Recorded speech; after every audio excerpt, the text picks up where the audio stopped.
Бидний хувьд одоо гарвачууд бол бүгд л одоо шинэ залуу гарвачдыг бэлтгэхийн төлөө байгаа шүү дээ. Харин ганцхан бид нарт одоо энэ байр талбайгийн маань бүгдийг эрхийг олгоод өгөөд ийм болох юм бол манай Монгол сор улам их хөгжинэ.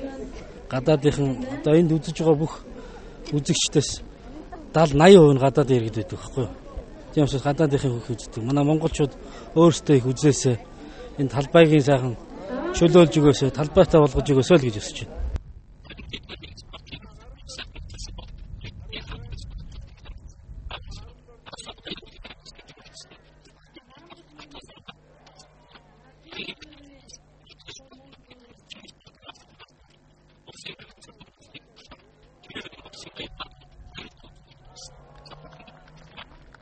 За цааш тэгээд мэдээж сайн харахын төлөө хичээнэ.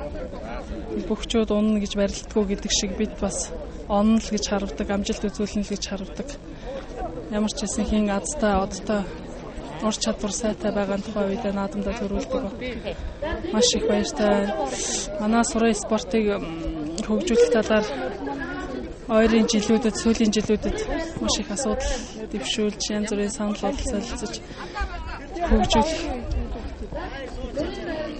нээлттэй хөгжүүлэх бодлогын талаар манай сурын холбооны удирдлагууд харваачид олон шин санаа ярилцж шилжиж байгаа.